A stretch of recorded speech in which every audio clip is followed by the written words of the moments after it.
Hello, welcome to the Critical Obsession podcast. My name is Mirella. And I'm Zoe. And today we're going to talk about episode 8 of Not Me. Again. I'm so triggered right now. I'm like, are you sure it's recording? It's like, testing, 1, 2, 3. We'll see when we stop recording. No. I'm like, just in case. I'm like, just in case, listeners, if this doesn't record, we're just gonna skip episode 8 and go straight to episode 9. Yeah, there's no way that we're doing this for the third time. Yeah. I feel like it loses its spontaneity if we do it more than twice. Yeah, because there are several things that I remember mentioning when we talked last time, and it's gonna feel weird when I try to say them again. It's like copying myself, or it's like, I don't know. It's weird. It's going to be, it'll feel a bit like paint by numbers. You know, like, did I talk about this? Check. I would not be at all surprised if the second half of this, like, so parts 3 and 4, sound completely different to parts 1 and 2 because of the way we talk about it. Because it's like, at this point now, with the show in general anyway, we've already seen it. So, like, we already have that kind of knowledge of it anyway. And then we were excited when we talked about it last time because we just, you know, watched all those bits again for the first time in a while. And we, you know, were like, yes, and this, and da-da-da-da, and we were vibing. And it was, we had some really good conversations, I think. And we did. I'm like, I hope we can, like, get in that zone again. But it feels kind of awkward, I'm not going to lie. Yeah. You know, we were excited, but at the same time, we were both so tired. So it's not that surprising that happened. Well, what happened was that we recorded for part 1 and 2, and then we decided to split it in 2 days because we were really tired. And you know what? I'm actually really glad that we did that because I was feeling so much worse if we'd done the whole episode. Yeah. And then when I wanted to edit part 1 and 2, when I opened the recording, what I discovered was that Zoe's part was recorded and my part was not. It was fun. And it was funny too because I was like, I said to Mirella, send me the files again. I will listen to them and I'll make notes based on like what I said. And I couldn't get through like 10 minutes of it. I wanted to like tap out like after about 2 minutes. It was just a lot of me going, oh yeah, yes, oh yes. And it just sounded very strange. And was not something I wanted to listen to for a long time. I kind of want to listen to it now. When I saw the way it was recorded, I just closed it. I never opened it again. I was like, nope. Yeah, but no, you don't want to listen to it. It was very awkward and weird and uncomfortable. And I'm just like, yeah. And of course, Mirella had jokes that we could just upload my part. And after listening to it, I was like, we most definitely could not have done that. It was so weird. There were like these huge silences, obviously, when you were talking. And it was funny too because it was like, because we interrupt each other all the time, but when we do it, like when we're talking, there's a flow to it, so it doesn't really matter. But with this, it was so weird because like I would be like saying something, and then clearly you had like interrupted me to say something. And so I'm like mid-sentence, I stop, and then I'm like, oh, yes. And then there's nothing for like another minute or so. And then I just randomly start talking about something different. Like, obviously you segued, you know what I mean, into a different conversation. It was very bizarre, very weird, and very awkward and very uncomfortable for me. So I was just like, I don't like listening to myself at the best of times, but at least when you're in there, it sounds interesting. When it's just me, it was just like, Don't make me laugh. My face hurts.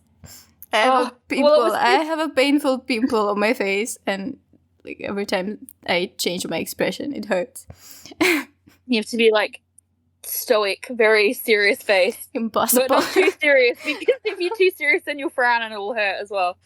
Yeah, well, it was just, and the other thing with that is like we kind of, Mirella was ready to record this again probably sooner than I was, but I was like, no, I need to listen to like what we said. I need to listen to those files so I can like check my notes. And then we could have recorded a couple of weeks ago. If I had just listened to those recordings, I would have realized that there was no hope for them. They belong in the podcast graveyard of like technical difficulties. Like I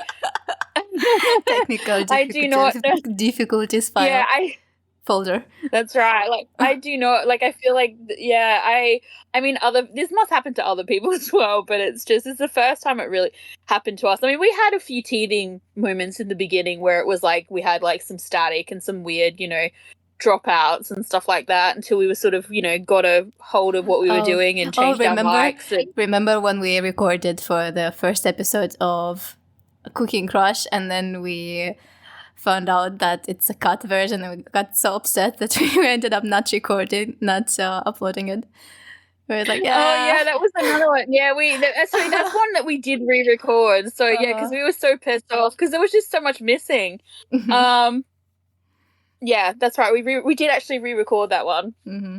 So that wasn't so much technical difficulties as it was GMM just like messing with as a fan base. But yeah, it's it feels weird, that's for sure. So we'll see how we go.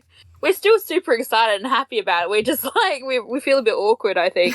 Well, I mean, I do anyway. All right, let's start. Marilla's just in pain. It's a good distraction. Yeah. So, part 1 of 4. Part 1 of 4. We have to start somewhere. And I mean, like, what an episode to have this happen on as well. Because, like, this is just, I love this episode. I mean, I love all the episodes, but I love this episode. And I love the start of this episode. Yeah, it's the episode where the romance really starts unfolding. Where even the people who are kind of blind to it, it's undeniable at this point. Yeah, well, I mean, I thought so, but there were still people, back when it was airing, who, like, when episode 9 came around, they were like, wait, what? And it's like... 9? A whole episode... Yeah, I was like, a whole episode 7 just happened. Like, how did you miss that? I mean, not 7, 8, rather, just happened. I mean, even 7 with the pride flag scene and all that, I mean, that was like, 6 when he got really jealous. Like, all of these things just baffled me that people just kind of, like, glossed over them. But, yeah. Wasn't it 5 when he got jealous? Maybe 6. Okay. So. Maybe it was, I don't know. So. Start to blend. Sean pushes his way inside the room. So we get this continuation from last week, from the previous episode, rather. The room. Yeah. And so he wants to sit on the bed, but why doesn't let him go sit on the floor like a dog? And Sean listens to him. Yeah. Well, I mean, it's funny because I'm on White's side with this. We talked about this in the previous podcast. We've talked about this a lot. I was so triggered by that because I'm like that myself. I'm like, no outside clothes on the bed, people. Yes. But I do love how he's just like, he just does it anyway. Yeah, he gives up fighting, which is so funny because when White appeared in his space when he moved into Sean's room, like there was this power struggle domineering vibe from Sean, but right now he's like, yeah, sure, I'm gonna do it. Yeah, once he got inside, he just like gave up all power. He does complain, but he still listens to what White asked. Yeah. And it's funny because he says, what does he say? Do you want me to take my pants off or something? Yeah. And I'm just like, he's been at the school of yoke for flirting. I think that's a question that's actually a thing that he wants to do. He's not asking, he's just telling White that I want to take my pants off. Which he does later.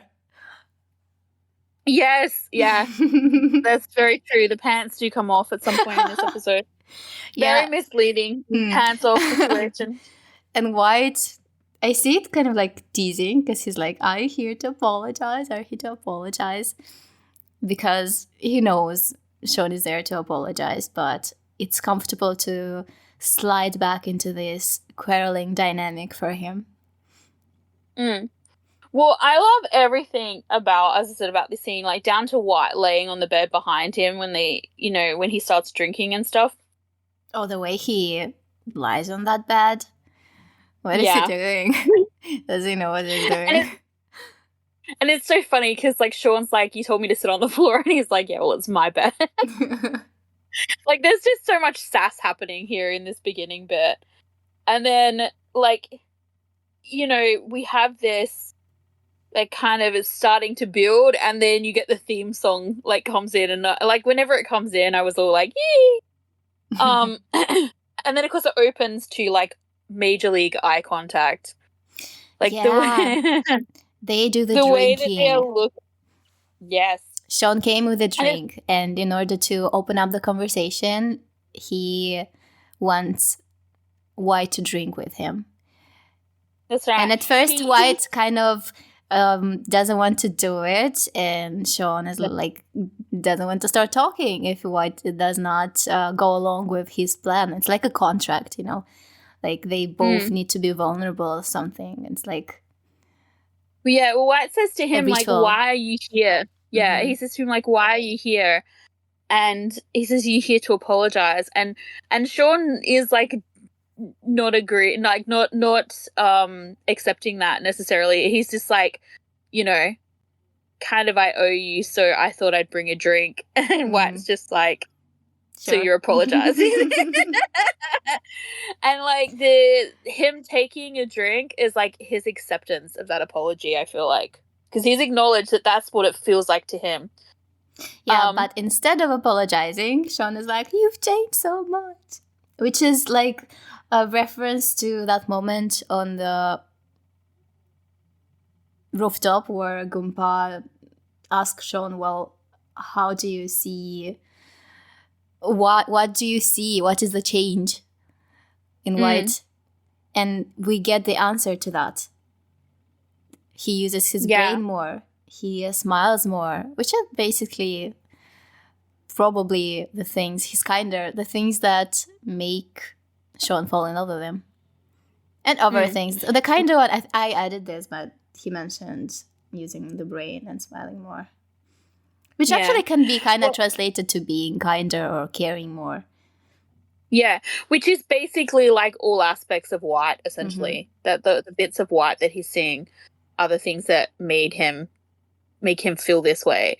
But I love the drink thing as well. Like, you know, we talked about this the first time we recorded, where it's interesting that he bought a bottle for them to share. And, you know, he's got it in that, like, kind of very, like, you know, old school way of, you know, having the lid off and just a bag around the bottle, like, so you, like, pass it back and forth kind of thing. I also realized this is the second time when, remember in the episode where they thought Sean was drinking this oishi thing and White just stripped it away from his mouth and he drank it, and he does that again here. Like, what is this? Yeah.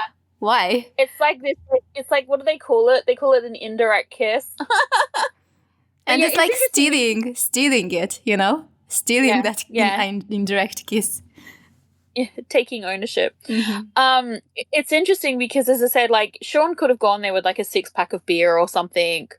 Where they could have had their own drinks, you know, he could have gone there with a couple of bottles or whatever. And we know that there's glasses in the room because when Eugene was there, White got glasses for him and Eugene to drink out of. There was no, you know, passing the vodka bottle back and forth with her. That being said, that's probably not something you would do with a girl anyway. Well, I suppose it depends on the girl because I have been known to drink straight out of the bottle. Before. It's like a ritual, like something that's bonding. It is, but I also feel like it's kind of like there's a thing too, because you know, like usually, like often when friends will do it, or I guess we could have called Sean and Black like frenemies more so than friends or enemies. But like if this had been Black probably would also drink out of it, but he would like wipe the bottle first. Do you know what I mean? Like I don't know. While looking at Sean, like would he? I don't think know. He would. That's a guy thing. I think it is. I don't think he would drink out of it all the time. Maybe not. I mean, he's at his house, so maybe he'd just go and get his own bottle. He does have a little bar in the corner there. Would he even drink with Sean? What I mean is that he probably wouldn't drink with Sean. I mean, I suppose it would depend on the situation, but I mean, just in general, you know what I mean? Like, a lot of guy friends and that, they will just, like, wipe the bottle first and then pass it along. And there's just none of that. It's just, like, you know, White looking at him while drinking out of the bottle and stuff. Like, it's all just very intimate. There's an intimacy in like, what he's proposing, and then White accepts, essentially. Yeah. And then they talk about their accomplishments, how they're getting so much more support, how people are behind them, and White is proud and excited.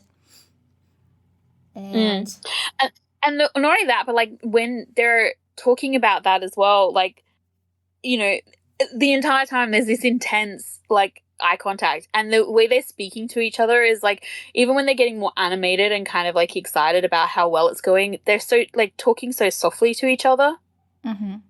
The way this scene plays out is like White gets excited and Sean gets excited watching White being excited. It's like, oh my God, he's happy. He's so good. And then we get serious because they talk about Tawi, and White decides to try to take a step towards Sean. And he asks what Tawi did to him. Oh, first he slides down to the floor. Yeah, he moves down to Sean's level, which I really like. And he asks what Tawi did to you. And Sean's reaction is played by Off in a very detailed way. I like it because he, like, starts rocking, he's shaking his head, he's looking down, like you can clearly see he's in distress, like only thinking about it makes him feel bad and uncomfortable. And White decides to press on because he looks even though he does this, it does look like he's being vulnerable because he shows his distress to White. This is not just him being like, no, the way he did with oh my God, Yok. This is completely different. Yeah, and it's like this scene is, like, this scene really kind of speaks to OffGun's intimacy in general, because, like, they are so comfortable here. Like, they just slide into this intimacy between Sean and White, and, like, the way Off is playing Sean's vulnerability here, I just said, is amazing, considering, like, this was, I'm pretty sure, the first scene that they shot, like, for the whole drama. So they kind of just... It was still COVID, and it was hard to get permission to film in different locations. It's complicated. But they didn't, like, you know what I mean? Like, it's not like they filmed the first episode first or whatever. Like, this was the very first scene. And to be able to slide into the characters the way they did here, I feel like they did such a good job. Gunn is always amazing, but, like, Off here, I feel like, he just really, you felt like everything. You felt like he was, you know, just trying to hold himself together, but that he, like, wanted to tell White, like, he needs someone to know the truth. And I was just like... White presses on, and he asks him to share the burden. He tells him, well, even though you might think that it's not anyone else's business, you might feel better if you share.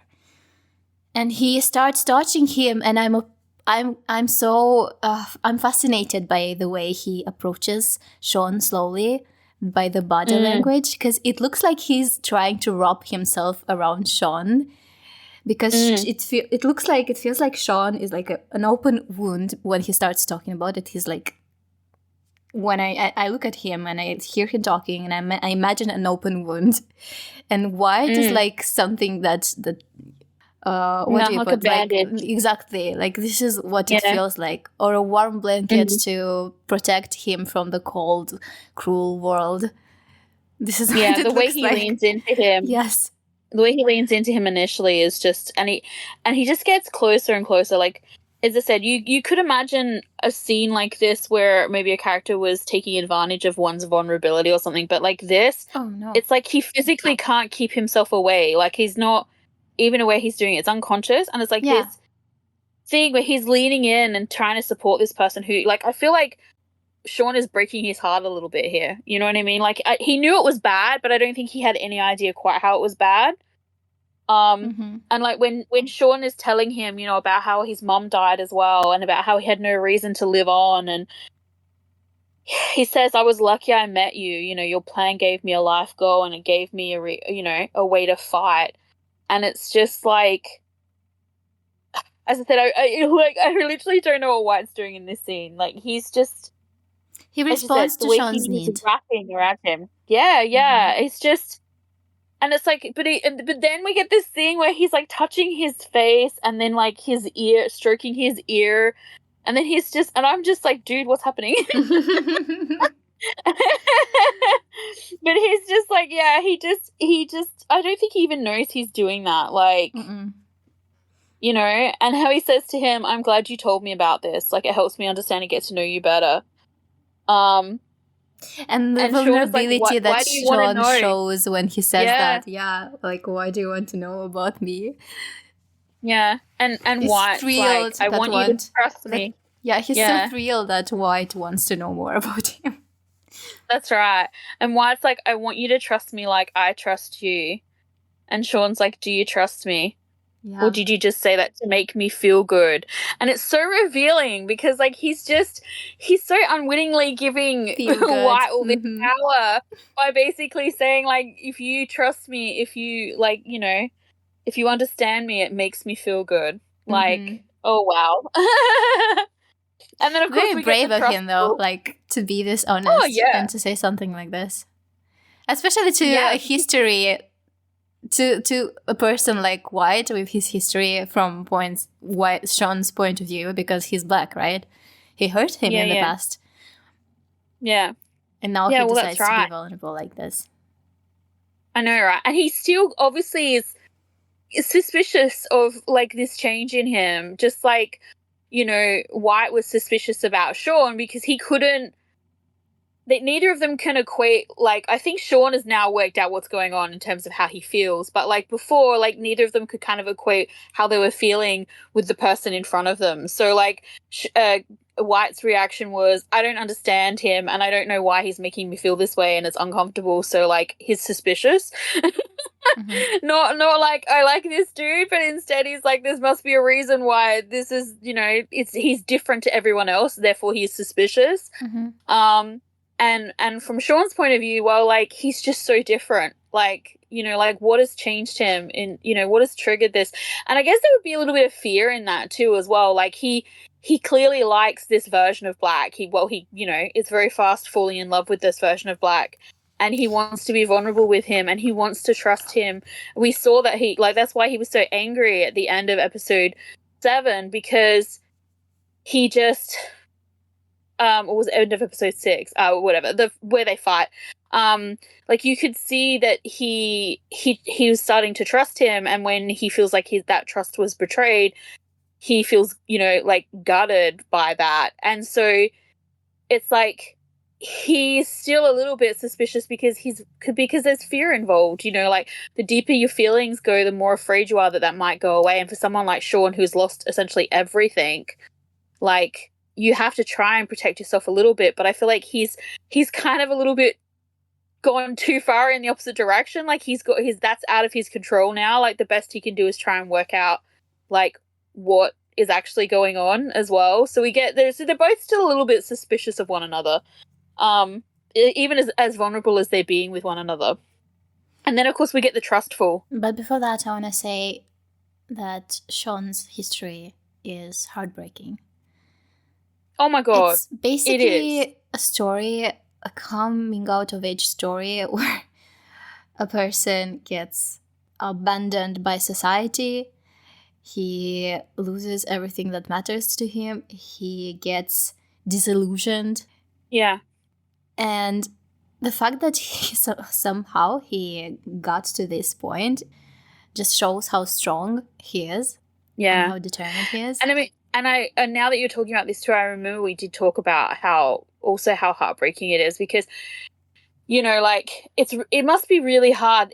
There's no wonder he is in this position that he's in, where he's so fucking angry, because there's there's no outlet for that, you know, like he's channeling that all into his rage and you know, desire for revenge towards Tawi, because, you know, like, he can't be angry at his mom because she didn't really do anything wrong, and like, he can be angry at his dad, but like, it's not going to change anything. Like, his dad's not there, like, he can't rage at him, he can't, you know what I mean, like, it's just, and his dad, like, there's never going to be any closure necessarily, because his dad can't explain to him like why this happened, or, you know, did he really do something bad, did he not do something, like, he cannot speak for himself. And so it's like Sean is left with this rage inside of him that he has nowhere to put it, you know, except in this way, and which in actual fact is like, although it's super self-destructive and just destructive in general, it's part of what's kept him going, because he,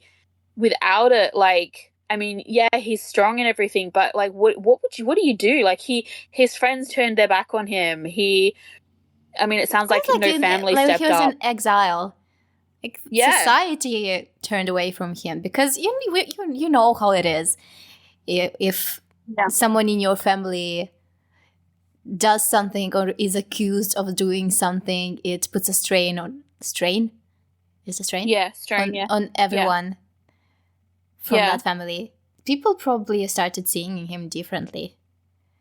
That's right. Yeah, like, and people do that, don't they? They're like, it's like a completely different off-topic sort of situation, but it's like, you know, like, if you have a sibling or something and you go to the same school that the sibling went to, or maybe the sibling before you went and was like a really good student or really smart, and then, you know, the next person comes along and everybody expects that student to be the same. I had the same, except I had a different situation. My sister was like, she used to get into trouble and stuff, so everybody kind of expected me to be like a, you know, not a troublemaker, but she was like, you know, not the best student and things like that. So they just expected the same from me, and then when they didn't get it, they were like, oh, okay. But like, you see it often in TV shows and books and stuff, where like a really smart kid is like a genius and all the teachers love them, and then, you know, the poor person after comes by and, you know, they may not be a dud, but they're not this brilliant, perfect student.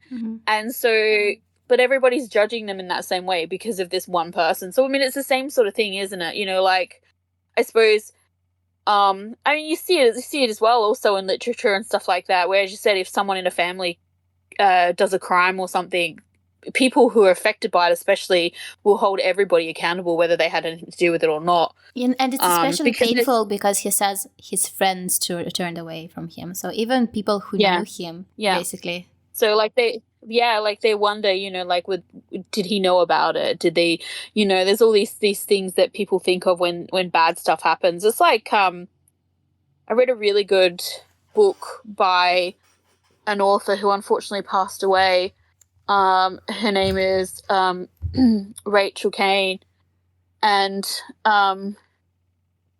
she wrote a series of books about a woman who is married to a serial killer, and he's doing all these horrible things to these girls out in the garage that, you know, she doesn't know anything about. He's a bit horrible to her, so she doesn't, like, when he goes out there, she's relieved because he's not in the house being horrible, basically. But she has no idea what he's doing. But of course, when it all comes out and everything, everybody just assumes that she knew and that she helped, or that she, you know, could have stopped him and all this sort of stuff. And so people are like hunting them down, and I think she goes to jail for a little while. Like, it's horrific, like, when you think about, you know, the assumptions that are made purely and simply because they were a part of each other's lives, like, you know. And this is all of course with Sean, is he's never really going to know whether his father was guilty or not. You know what I mean? Like, his father didn't get a chance to say anything because of the way he was killed. So he can't even lie. Even if, you know, he was guilty, he can't lie to him. But even, like, there's this thing that if you're poor and you do something, you'll be judged so much more harshly than if you're wealthy. I know, right? The way you're judged when you have some power is not the same way. It's not the same as when you're judged when you have no power. Yeah. If you have no power and you do something because you want to survive, it's not even because you want to be more powerful or, exploit more people. You're trying to survive. You're trying to help your family or something. You'll be judged so much more harshly. Yeah, well, that's right. I mean, it's like you can look at crimes, in the past and stuff when, like back way back when, they would cut off people's hands and stuff, medieval times, for like stealing bread or whatever to feed their starving children. And yet, like, you would have the church and you would have, whoever is in power basically robbing everyone else blind in the name affecting of God, so much more in people. The name of, that's right, in the name of like lining their own coffers for the good of the people, and the people were only those who were, of royal or certain blood, like, whereas everyone else, it was every man for themselves. And they always, the rich always have as well, like this like underlying kind of disdain for the poorer caste who would commit crimes, like, they should have bettered themselves, or they should have, done something. And yeah, okay, sometimes that is an argument that can be made, where somebody does something wrong and they had opportunities there where they could have helped themselves in a different, more positive way. But generally, like, when you have so many kind of, I guess, obstacles in your way, there's only so much you can do before you get, to a point where, there are no other options or something like that, especially when when the rich are stealing from the poor. Yeah. So to speak. And also his mom died. Yeah, which is just like tragic, you know what I mean? And they probably were, maybe even like they had been living somewhere and maybe they got kicked out of where they were living. I mean, we don't know any of this. I'm just like making this up because this is the kind of things that happen. You probably find they probably got kicked out of where they were living because father was a criminal, or maybe they couldn't afford it anymore. And so, like, there's no money, like, she may not even have told him she was sick, or they may not have found out until it was too late because she didn't go to the doctor because they couldn't afford to go to the doctor. Or, you know what I mean? Like, there's so many tragic things that have all, like, spun off this one thing. So, like, he's not just angry at his dad and Tawi because, like, his dad is dead and, like, suddenly he became this man that, kept trying to preach to him about what was right, and then was going behind, as far as was going behind his back and doing something wrong. You could also maybe see that maybe he blames them as well for the mother's death, because we don't know why she died. It could have been something that maybe was curable if she had gotten medical attention, if they could afford it, if they were living somewhere better, like, who knows. But, like, it all kind of stems back from that, and it's really kind of heartbreaking that this is not something he can ever really resolve. Like, he can't ever properly deal with his anger for his father because there's just no, because his dad's not there. He can't. Well, it's not really true, because he does.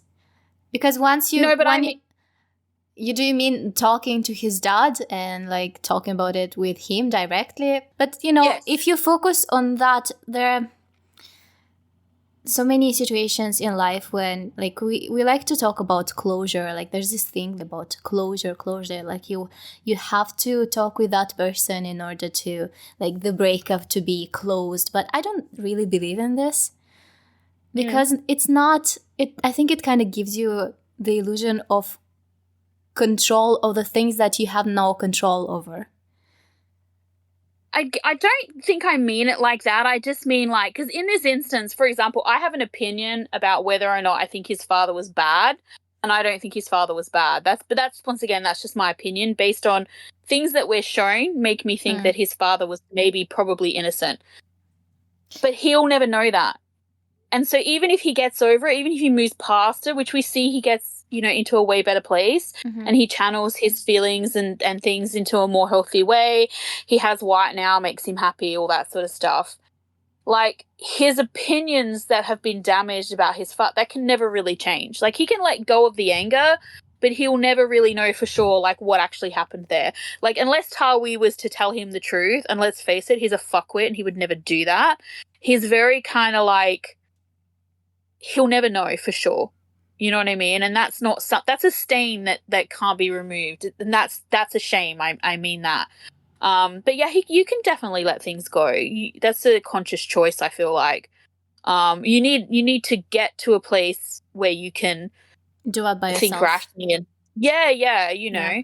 And like having your this peace does not support, depend on what other people do.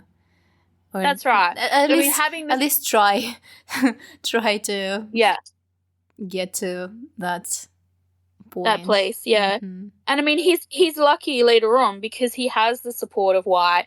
He has the support of the other guys, you know, of Gumpa, of Yoke, who he's built relationships with, of Graham. Because until White really sort of steps into this void, they all know each other. They spend time, they commit crime, but they don't appear to really have started to bond seriously until after all this stuff happens. Yeah. And so suddenly he has that support system again, you know what I mean? Like, he's not 100% alone. He has these people. And even when White, you know, goes away, he still has the others. They're still trying to help him. Mm-hmm. They're still there for him, you know, if he'd only let them to be. But once again, he gets angry. Mm. Yeah, because sometimes we like saying, like, oh, White became his whole world and blah, blah, blah. But it's not really true because, again, coming back to that idea of it being extremely romantic when one person, like, leaves for the other one. But in reality, like, it's even more beautiful when the person that you live for makes you want to live for other things and other people as well. Like, gives you even helps you get to a better place and to have even more reasons to exist. And this thing that you mentioned now, that he had other people, he had other things to do as well, shows that White did not feel the whole void. Like, he helped Sean let other people in as well. Yeah, he was like the catalyst for change in Sean. Yeah. And then we had the free fall. The free fall. Yes, we did free fall. That scene is nice because we have a mirror. They're filmed from the side and we only see White's reflection, which is symbolic because, you know, and it's funny because, like, oh, I trust you so much. And we see the reflection in the mirror, which reminds me of Black and of the fact that he's hiding this big thing from Sean. Like, they won't let us just enjoy that moment in peace. They have to remind me Black's shadow is there. Yeah. Big lie. Yeah. Yeah, and then he falls back and expects Sean to catch him. And of course, Sean does. Mm-hmm. Yeah, and then we get that scene where they hit each other in the head, like where Sean says to him, you can. Does it still hurt where I hit you? And where he talks, once again, the way he's speaking to Sean here, it's so soft, like, it's so soft and intimate. And he says, you can hit me if you want to, and White headbutts him. Oh, but he approaches him slowly, and Sean looks like he's expecting a kiss. When he puts his hand on Sean's shoulder and, like, leans in, Sean's like, oh yeah. And instead he gets headbutted.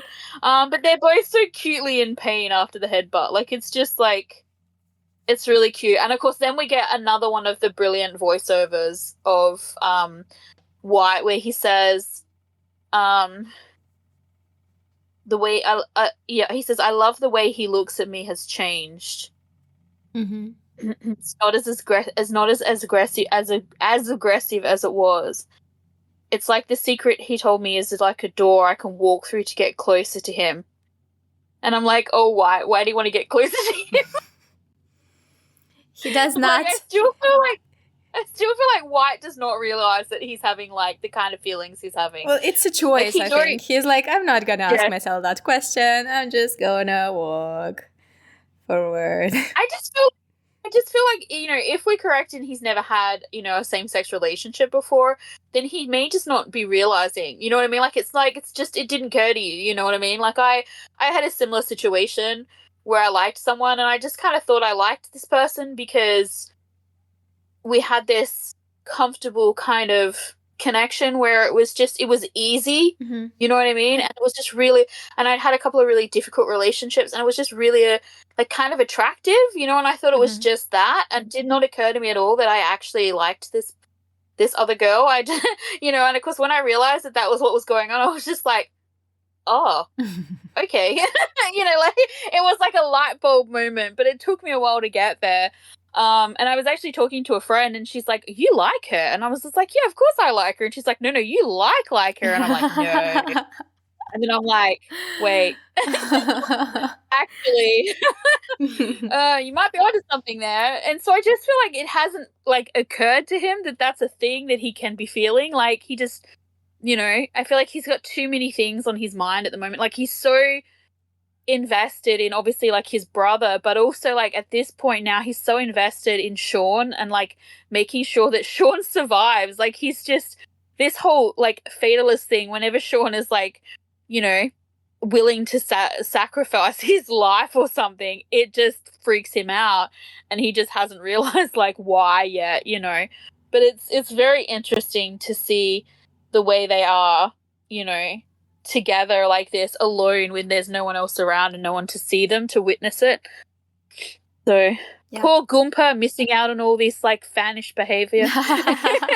Things that he could be shipping them for. And then we have part 2, which starts part 2 of 4 in such an interesting way. Yes, Pinucci was such a tease. I can remember when this was airing, the way the clothes were strewn all over the floor, so it suggestive. Painted such a different. Yes, it painted such a different picture than what actually happened. But I love this scene so much. Everything that's happening in this scene. And it's so funny because I remember we talked about this when we recorded the first time and I was like, it's the first time Sean wakes up first. And you're like, yeah, no, it's not. And I was so sure it was. But yeah, no, you were right. So what's clear here in this scene is that Sean is aware of his feelings. Yeah. And he knows that he likes White very much. Yeah. Yeah. And it feels I feel like he seems really rested too when he's wakes up and everything. He's obviously, he's unburdened himself. I also feel when he sleeps with White, he feels comforted, I mean the whole safe space, I feel that's why he's had some nightmares with him as well, because he feels, the guard isn't up necessarily. And oh my god, the intimacy in this scene, the way Sean touches White, it's so reverent. Oh my god, it's he's a holy object that he wants to worship and explore. And it's just wow, I feel we have to give Gunn props for this scene as well, because it's well known that he's extremely ticklish, and I feel that this would probably have been really difficult for him, this whole bit where he's where Sean is stroking down his arm and that kind of soft touch is, if you're a ticklish person, that's a huge red flag right there. You just the fact that he wasn't writhing all over the bed in giggles is a miracle. Just goes to show you what a good actor he is. I'm sure once they called cut, he was probably ah! Yeah. We have all this intimate stroking and he's trying to see if he's awake and stuff. And then he just starts messing with him. Where he's pinching his lips and doing all this sort of stuff. And yeah, as you said, it's very aware that he's aware of how attractive this person is and how attracted he is, just the way he's touching him. But yeah, and then what were you going to say? And when we have the scene between York and Dan, where York paints Dan. And I remember mentioning last time that the painting that he ends up painting is reminds me, I think it's based on The Fallen Angel by Alessandro Cabanel, which is a painting of Lucifer. So the devil. Which is interesting because what Yok wants to paint is people who are victims of injustice in society. But what he doesn't really know is that Dan is also part of that machine that causes, like, it's a part of the injustice machine. Like, he's on both sides. He is the victim, but he's also the... Yeah, he's also a perpetrator. Yeah. Yeah. Which is... Yeah. It's the devil, like... Lucifer is a good representation for that. Yeah, well, that's right. Because I mean, in this point in time, he's only seen really like one face of Dan, and the face that he sees is right now Dan the artist. Yeah, it's Dan the artist. You know, and you know Dan is trying to show him his other faces, and Yoke has seen Dan the cop, but he's not that impressed. It's not that interesting to him. So he's gone back to Dan the artist. You know what I mean? Like, so Dan definitely is trying to tell him and trying to show him that he is not necessarily I'm a vampire. A person. Sorry? I'm a vampire, Bella. Yeah, different show. But like he's busily, and he's not. I don't think he's a human in that one, isn't he? Yeah, he's not the vampire. Although maybe he will become the vampire. If you don't know what we're talking about, do you remember making a show called Golden Blood with Fluke in it, where he is going to be in a vampire show? But yeah, so he is like, it's almost like he's trying to say to him, "Don't invest in me. Don't count on me, don't trust me." He keeps revealing all these things or saying these offhanded things, or, you know, I mean, he's pointed a gun at him and basically said, "You'll regret it being involved with me." Like, he has done all these things, and Yoke is just like, la la la, so handsome. La la la la, so talented, la la la la, so intriguing. Like, he just doesn't care, you know, at this point in time. Or not that he doesn't care, it's just like it's not important to him. He's not seeing like it at face value. But you know what I find fascinating? The fact that Dan is this person who created a whole different identity in order to be able to express at least a little bit of his frustration. And now that he saw these people, now that he saw Yok, he was so inspired that he wanted to share, he wanted to be seen. And from going to, you know, the person with a hidden identity to getting naked in front of this person and feeling like, you know, confessing his sins, like it's such a gigantic step that he makes in such a short amount of time, and it's all because these guys inspired him. Yeah, like, he's another person who was inspired by them, and like, it's not surprising that they caused this, you know, response in the public, and as activists, they're doing amazing. Yeah, I think as well too, like, Yoke is very flattering towards him. Like, Yoke is very easy, and you can see it, like, as you said, like, he's someone who doesn't want to be seen but also wants to be seen. And so, like, in the previous episode we had Yoke like talking about his artwork and stuff, and like, to a certain point, like, Dan was a bit like a big puppy where he was just like drinking that in because it had been hidden before. He couldn't take praise from anyone or like whatever because he wasn't exposing himself to it. You know what I mean? Like, it's different anyway. If he paints these things and he was posting them on like Instagram or whatever, people can like comment and be like, "Wow, this is amazing," or like whatever. But there's a big difference in seeing that than like having someone say it to your face. Like, you know, like, I've read fan fiction in the past and like had like people comment on it or like kudos it or like whatever, and then I met some people in, like, you know, in person, and they found out who I was, And they were like, oh my God, I read this. It was really, and like, first off, it was super embarrassing because someone telling you that they've read like some porn that you've written is very embarrassing. Because it's basically what it was.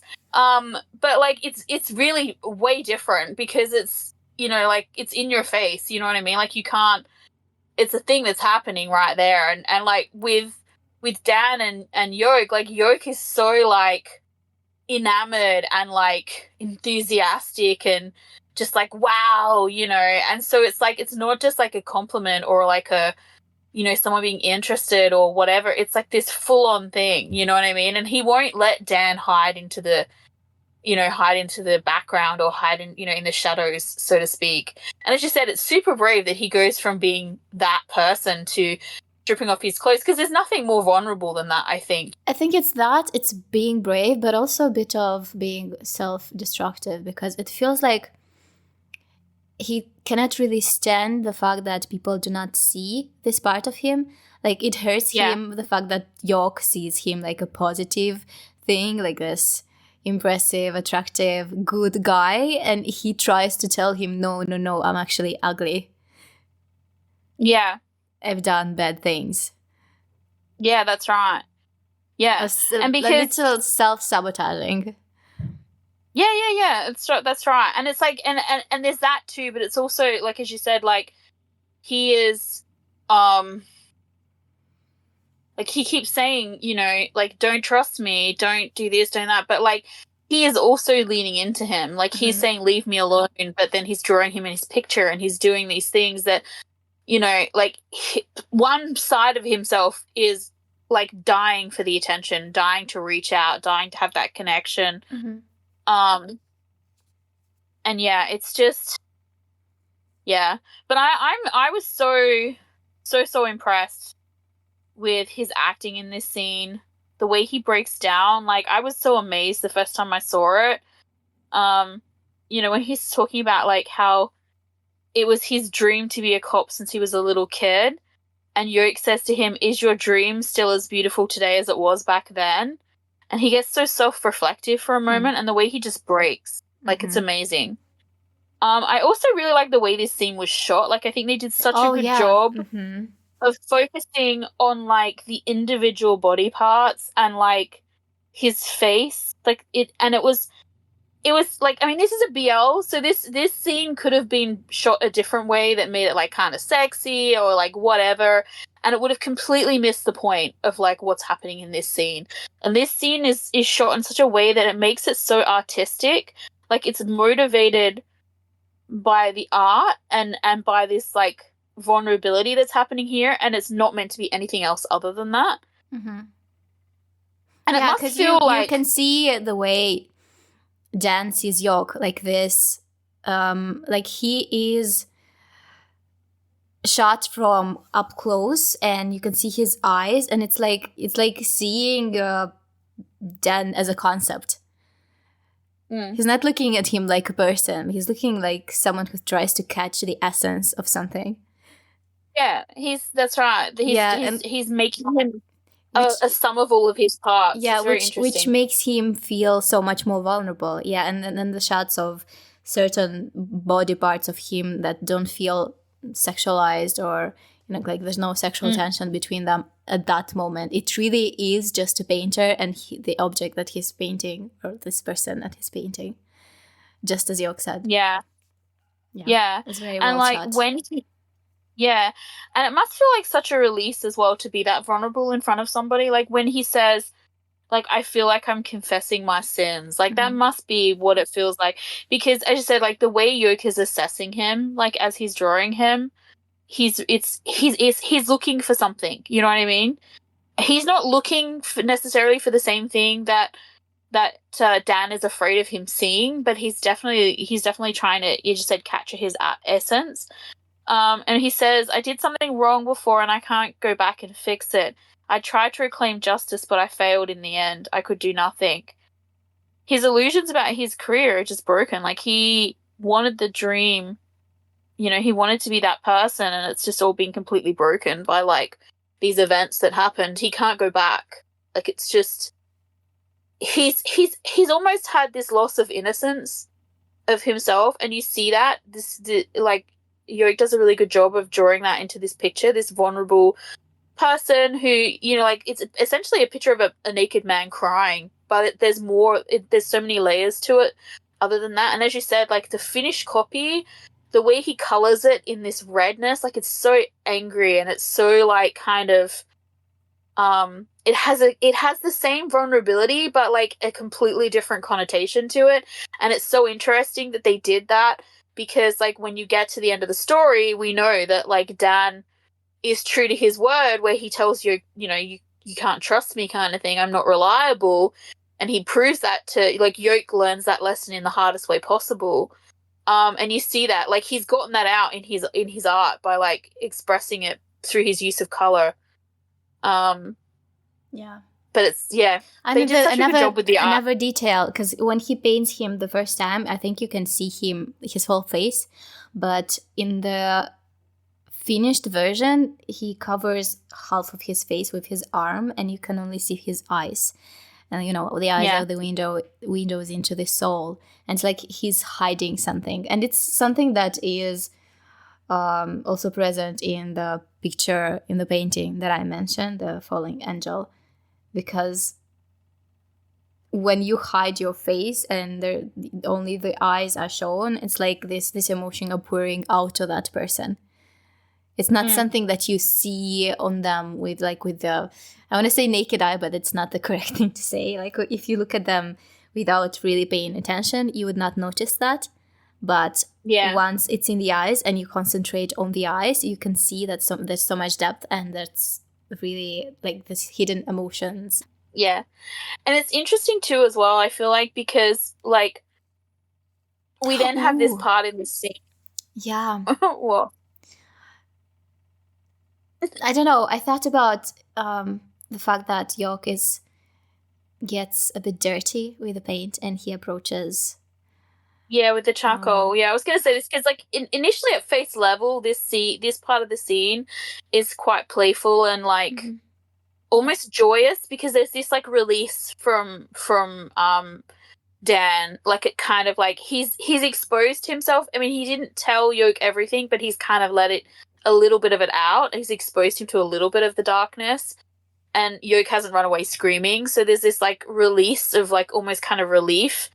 And, you know, it's kind of flirty and fun towards the end here, and that like it looks really like kind of innocent and whatever. And he's, you know, got the charcoal, as you said, on his hands. And the first couple of times I watched it, I was just thinking it's just this nice, sweet kind of end to this scene. The more I think about it, like the way he like wipes away his tears and stuff like that, and he ends up with charcoal on his face as well. It's almost like he's adding, I don't know how to express what I want to say. Not depth to Dan, but like he's making him more real, making him more authentic or something. Yeah, I don't know. There's just like, I feel like there's a meaning. I feel like there's a reason why why Dan ends up with the charcoal on his face, and I feel it has something to do with like what's just happened between them. You know, whether it's like these are the lines that, you know, like he does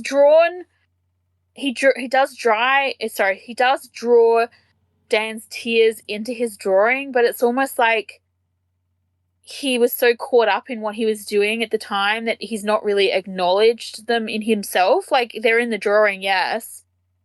And it's like he was in the zone, you know what I mean? Like he's in this place like where artists go or whatever.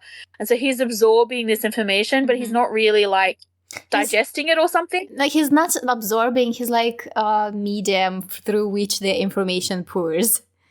Yeah, kind of. And so it's not like he's not like he hasn't kind of absorbed it. He's a conductor, so he's like between the painting and the subject. Like when he reaches out and he wipes the tears away and that, and he's smearing the charcoal on his face, it's almost like he's adding another layer to the drawing that later on this will come back to him, like, and he will realize that this, like, the drawing was a meaningful moment, but like the fact that he had to wipe away tears from his face was more significant. because there were these reasons behind it, this like untold truth, you know what I mean? That Dan was trying to tell him, but he's not paying attention to, he's not listening. He's too focused on his art, you know what I mean? So, and I feel like maybe that's the meaning for it, or something like that, you know, because I feel like it's just, it seems kind of cute and flirty, but I don't think that's the intention, because Pinucci hasn't really done anything like that doesn't seem to have another motivation behind it. And the art seems to be such a strong part of the storyline that's woven through, and I feel like there's probably more significance to it than just a cute flirty moment, you know, where he inadvertently makes him dirty. Or maybe it's because that's how Dan feels. Dan feels dirty. Yeah. Maybe it's as simple as that, you know what I mean? And we're getting a visual representation of how he feels. Even after exposing himself, he still feels like not clean. Like he hasn't washed his sins away. Yeah. He had like a brief moment of release, and now it's like it's all come back again, which is probably what happens every time he does a piece of art. He has this like moment of like justice, like he's done something, he's made a difference, and then he realizes that in the grand scheme of things he's not changed anything. Like he, you know, this crime, this bad thing that he did is still exists, and he can't go back and fix it, and this drawing isn't going to change anything. Like he probably has these moments all the time, and then this is just like a visual representation of that, maybe. And then we get a little scene of Sean investigating. Yes, like looking through White's stuff. Yeah.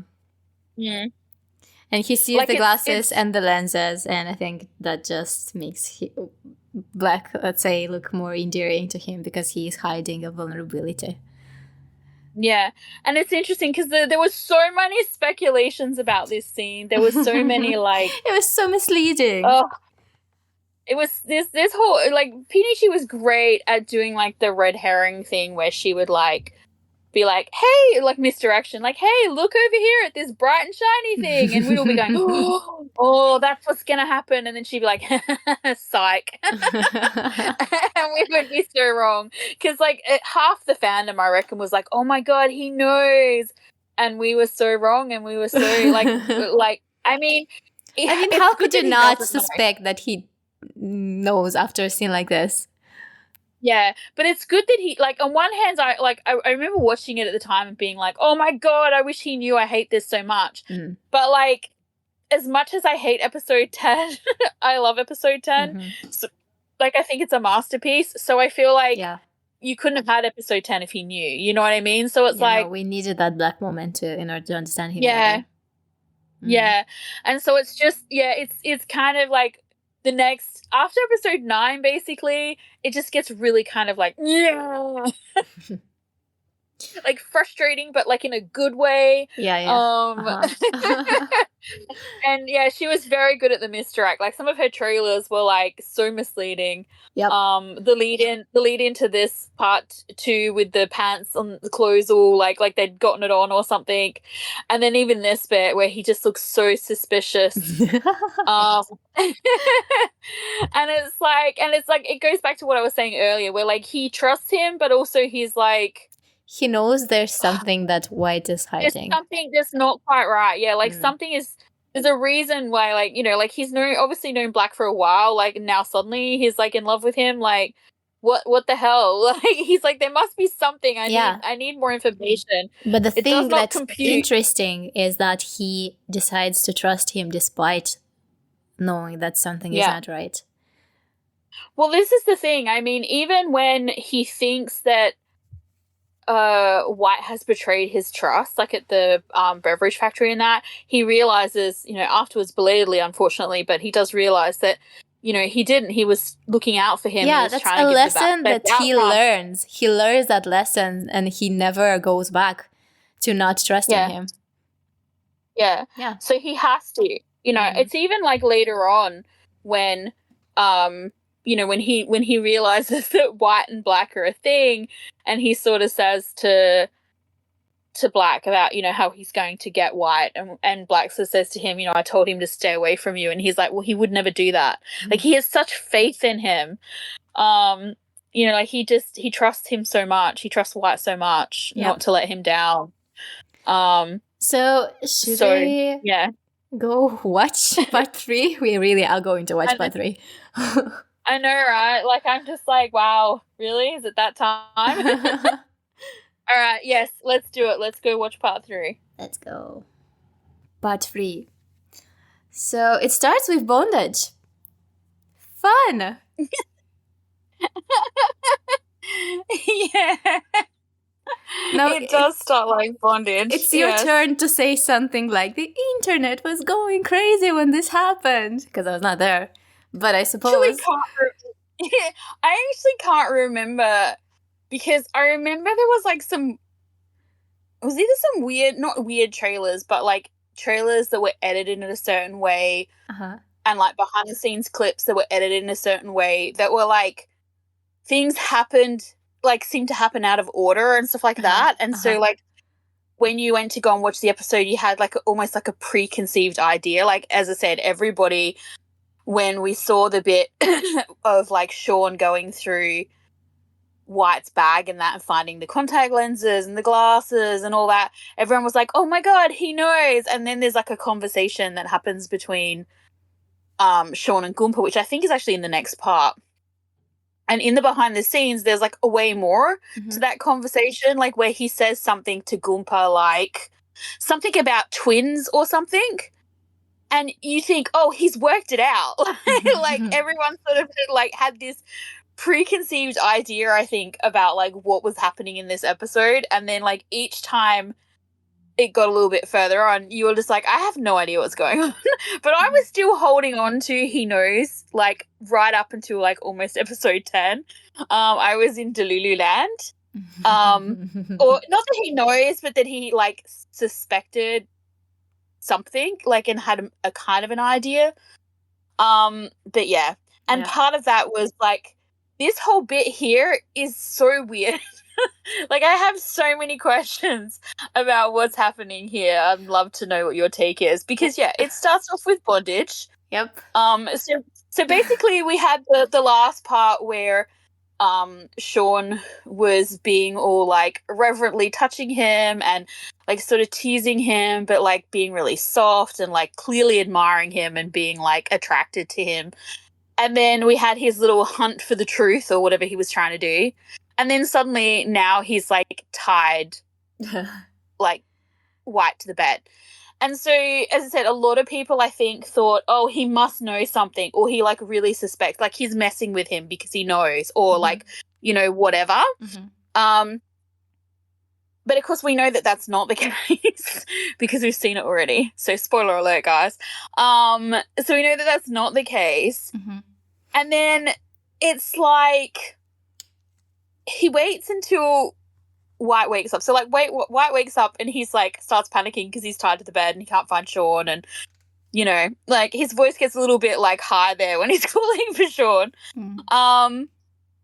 But like it's so funny because it's still, you know, like not obviously 100% clear like what he was like. What's his motivation here? Like, what is Sean's motivation? What do you think is his? Well, as I said, the first time I watched it, I thought it was because he knew. Well, or what like about now? Like, now I think he's flirting with him. What an interesting way to flirt with someone. It is, but I can't think of any other reason as to why he does it. Because, like, they've literally just had this full-on, like, really sweet, deep and meaningful moment where, you know, he's shared this big thing with like White, and he is basically like done this whole like trust thing, and they've clearly drunk and, you know, like whatever together, and then vulnerable. You know, he already kind of messed with him. He clearly searched and didn't really find anything overly incriminating. So it's like, why then go and tie him up? Now, okay, so like if he was still suspicious, or if he was like he wanted to say something, or he like wanted to question White or whatever, like this is the perfect opportunity. Like he ties him up, White wakes up, and then Sean like interrogates him, but he doesn't interrogate him. No, instead he's just like kind of flirty with him, and like to the point where White's like, "Are you going to let me go?" And he leans in really close and does that thing where he like, like whispers in his ear, and he says something basically like, try to guess why. Like, why do you think I'm doing this? And I'm like, do you know why? Yeah, and then he says to him something like, where he sort of says, "Why would I tie you up if I was just going to let you go?" And it's like, and then he like makes to leave, and it's like, but what was the point? Like, okay, so you're not interrogating him. You're not even standing there like admiring your handiwork, which obviously he was doing before before White woke up, because he was just sort of there off to one side. And it's just like, or was he searching like other areas of the room, and so he tied him up like so as not to get caught? But like, I don't know. It's just it's weird, right? So he does that. Remember when I sent you like a whole message where I was like, "Ooh, my theory of like him subconsciously trying to, bend White, bond, tie up to himself and like hold onto the illusion of control. Like maybe, maybe it was a note to something happening in the book, or they were teasing us. Maybe like." Maybe it was just an artistic thing, that was there just because. Because Gun's legs look amazing in tiny shorts. Like, I don't know. Yeah, but also there's another theory which is not as fun, that maybe he just tied him up so that White does not go to that lecture, because White is his rationality, and he just like does not use it here at all. He tied it up in the bedroom, left it there. That was a theory. That was especially moving forward after we kind of got hit in the face with the fact that, Sean definitely has no idea what's going on. That was the theory that I saw most on Twitter, was that it was to stop him from... Yeah, but it's also kind of symbolic, because even though he's there, he cannot stop him. So it's like literally artistic. If you look at it in an artistic way, is that he sees him as his logic, his grounding, and he doesn't take it with himself to the university. Yeah, that moment was that they had that understanding, and that kind of mutual respect was just there in that room at that time. But now he's like, I have to go now and cause mayhem. Gotta go and be stupid. Yeah. Yeah, basically. Oh, but also hilarious how like they start biting and fighting and screaming, and their love theme song starts playing, and it's like, guys, it is love, it is romantic. Look at them. That's why as well I'm leaning more into the like. I'm sure there's potentially the symbolism we've just talked about, but I am leaning into he was like doing this weird flirting thing with him, because the song starts, because we have that really soft kind of like the way he says that to him is like a taunt. And then even after, as you said, the biting and the fighting, and he manages to get away, and he sort of says something to him like, you're so good at biting, why don't you like, chew yourself free kind of thing. And then kind of like laughs and leaves him tied to the bed. Like, it's very flirty and kind of, like all kinds of wrong, but it's sort of kind of fits their current dynamic, before they've kind of gone any further. They're sort of like, or maybe it was Sean's way of trying to get them back to like, because this isn't, I don't know, because I feel like Sean has already accepted the way he feels in this moment. Oh yeah, of course, you know what I mean? Yeah. But I think he accepted he was there since the flag moment. Oh yes, that was the moment. He was like, "Yeah, okay, I'm gonna love him. Yeah, I'm gonna marry this boy. Yeah. And we're gonna I'm gonna make this. I'm gonna make this. This bill be accepted." Or because exactly. Oh my god, I stuttered so much. Sorry, I know what you meant. Our brains were having the same thought. But yeah, and so he's like, I'm gonna make it legal. Mm-hmm. Just for this. So I can marry this boy. Yeah, pretty much. Oh, and the throwing on the peel gun, that was impressive. Oh, well, hang on a second before we move on to that though. Like, I wonder if it's not maybe also a little bit. I don't know, because as I said, it's very obvious that he's accepted the way he feels. I feel like, even though he's being sassy about it. I think because he doesn't know, like, how white feels, or rather how black feels. You know what I mean? Like, he's kind of like, it's different between them, but like he knows how he feels, but you know what I mean? So there's maybe a little bit of that. So it feels like this could also be another way to kind of like bring them back to that, like, you know, kind of fucked up thing where they mess with each other and they're like, or it's easier. Yeah, like, you know, like this is a more normal situation for them. I mean, tying him to the bed, but you know what I mean? Like, antagonizing one another is kind of like a more normal situation for them. So it could be like a little bit from everything. Like, he's trying to keep him away because he knows he might stop him. This evens them out a bit. It's also another opportunity to like flirt with him, and also like angry white is fun for him. Well, I have another idea, but which explores it from a different point of view. Because Todd comes and he funny line. Oh yeah, when he asks him what happened, or what happened to you, or whatever, and White responds, "Is Sean? It's Sean," as if that explains it. Yeah, I know, right? And then he's like, "Help me," and Todd starts to untie him, and I find the act of Todd untying him is visually interesting, because it's like you could read it as him losing control. It's kind of an antithesis. I hope I'm pronouncing this right. Zoe, help. Yeah.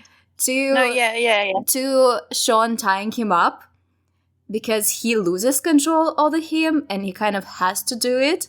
But also, if you look at this scene from White's point of view, because like we talked about it from Sean's point of view, like, why is he doing that, blah blah, right? But in this case, it's, if we think about the way White is experiencing this whole bondage thing, then Sean tying him up can be read like Sean kind of like not getting to control him, but starting to influencing him so much. And it's happening because it happens, he gets tied up when he is sleeping. So it's happening without him being able to resist it, or even to be aware of it happening to himself, right? While he actually requests for Todd to untie him. So you can read it as him consciously retreating and holding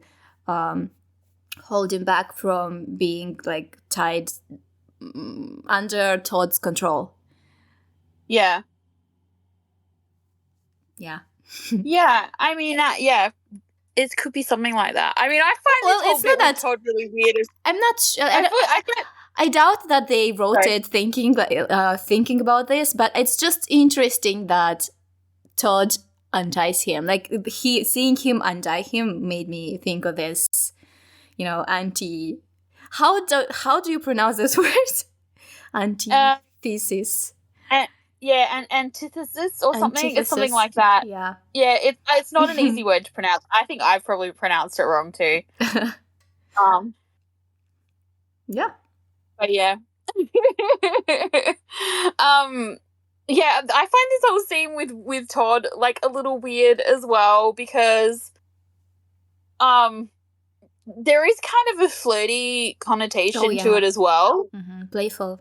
And it's like, and once again, listeners, you know I'm in the Todd is in love with black like camp. If you haven't realized that now, I feel like I've given plenty of hints.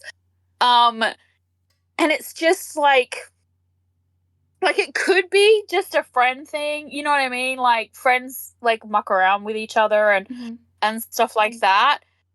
But it's just like, I don't know, is there's just this weird vibe to it, you know, where because of course, you know, first off, Todd's like, what the fuck, to find him tied to his bed, which is, you know, I mean, an appropriate reaction, honestly. I'm thinking maybe it's because they're trying to show us that even though White does this thing of holding up information from him, like, this is not really because he is aware of Todd having any hidden agenda, but rather because he feels like this is his personal life and personal affairs, which do not have any. There's no reason to share this with Todd on the mission. Yeah. And I mean, yeah, for sure. Like from White's perspective, definitely. Like he, you know, it's so funny because Todd's like sulky. You know, you're like, you never tell me anything anymore. Mm-hmm. And he's and White sort of the way White sort of says to him, you know, oh look, I'm so sorry, I will tell you everything from now on. It's kind of a little flirty, but it's also kind of a little teasing as well. Like you could just blink and go, oh yeah, okay, whatever. Then sorry. What?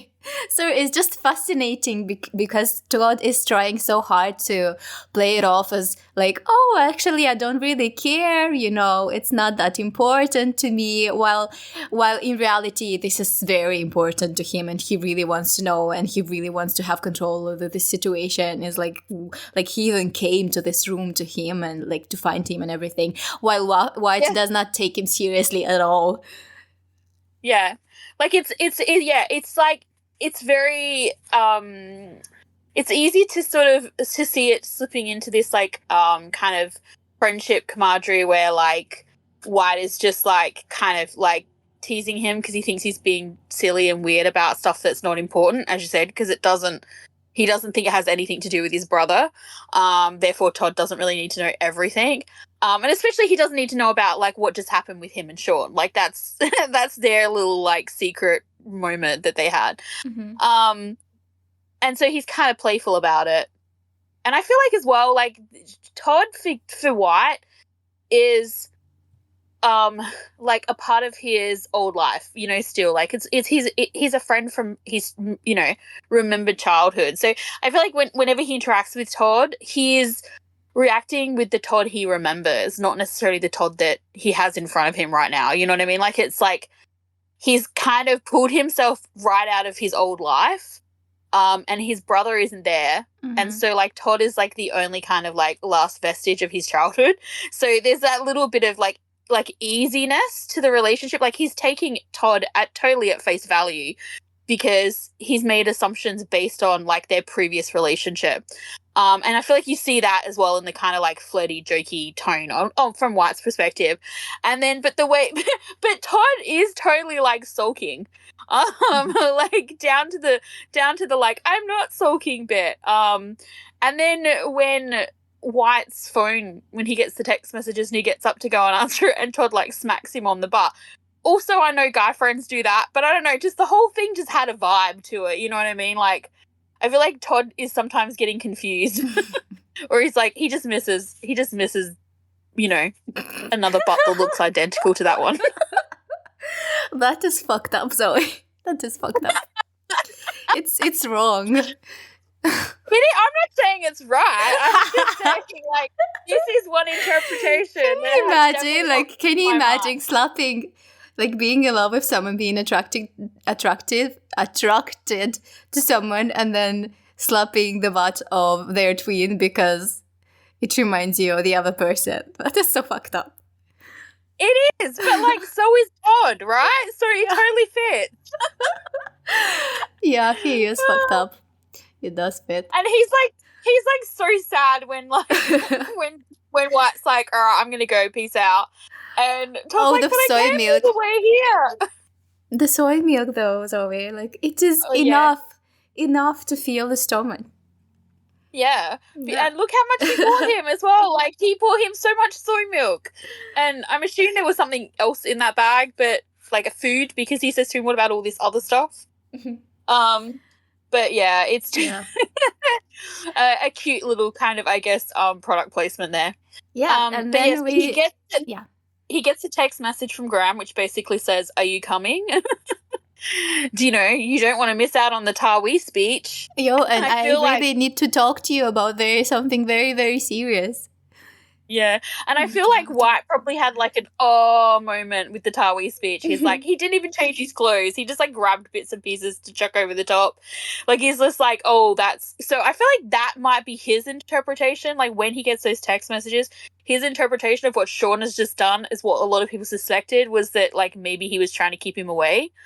Yeah, and then and how he's just like, he clearly, and then once again he shows the trust that he has in Todd by like leaving him there like unassisted, you know, not unassisted, but like what's that I'm looking for? Like where you're not like watching them or monitoring them or unguarded, and like giving him free reign and basically says lock up after you go. So like he trusts Todd, which is sad for him. Yeah. But yeah, and so yeah, the next scene that we get where Graham waits for him in front of the uni. Yeah. Yeah, but when he arrives, it's just such a great visual representation of like character development. Parallel to episode 1. Yeah. Yeah, because like he's so awkward in episode 1, whereas in this scene, like I remember seeing this scene and loving it so much, and then someone put it on like Twitter or somewhere. I may have been Tumblr, I can't remember. I think it was and it had like a side by side TikTok thing.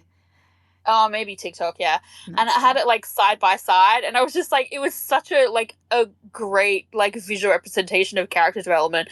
Yeah, first of all, because he arrives on the motorbike and he looks confident, while in the first episode like, he was not able. Yeah, he looks cool. Yeah, yeah, he does. He looks cool on his bike, and then he gets off and he jumps up. Like it's like no effort. It's so he's so cool. Even though in the first episode he was having trouble jumping down.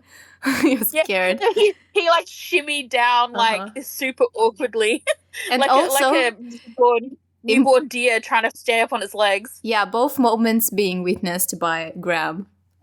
Yeah. And it's like, and of course Graham takes this moment to be like, "Can you forgive I'm so sorry." Oh God. But like he's like, "I'm sorry. You can hit me if you want." And White's like, "I don't care. Why would I hit you?" I'm like, do you think she'd appreciate you doing that? That is. It's funny though, because like it makes him look. Is the word? Hang on, I just need to check to make sure this is the right word. I'm googling. Why isn't my Google working? Oh, it's frustrating.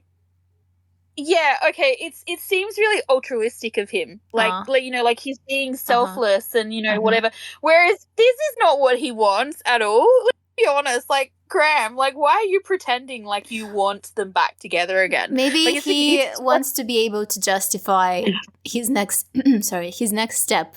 Like if he starts checks. I mean, if he attempts to approach her, he'll have this. Pacifier idea for himself that, at least I tried, I did everything that I could to salvage their relationship. It didn't work. Now I can do what I want. Yeah. I guess as well it helps to try and absolve him of any guilt he actually does feel about the fact that he essentially kissed his best friend's ex-girlfriend like only hours after they broke up or whatever, and potentially caused problems between them.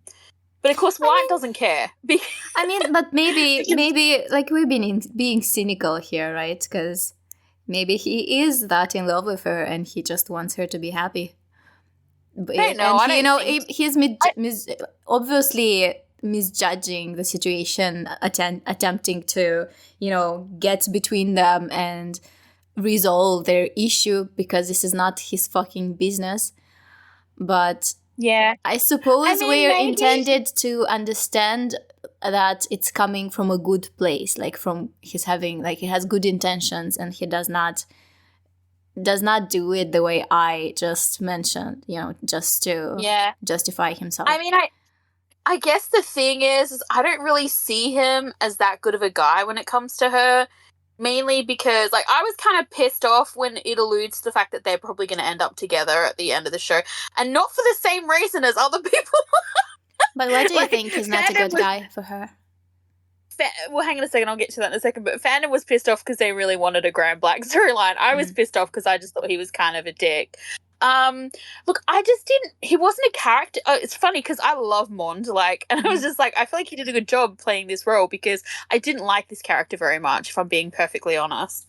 I don't know, just little things, because when they were dating, he was doing things like giving her gifts and, like, you know, I don't know. And I mean, yeah, okay, he did it under the guise of trying to be her friend, and maybe that's all it was.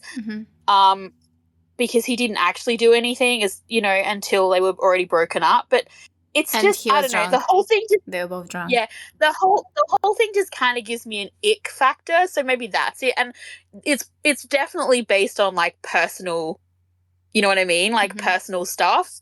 So yeah, the ick factor is indeed there. But if you try to think about it logically. Did you hear that, people? She just said I wasn't being logical.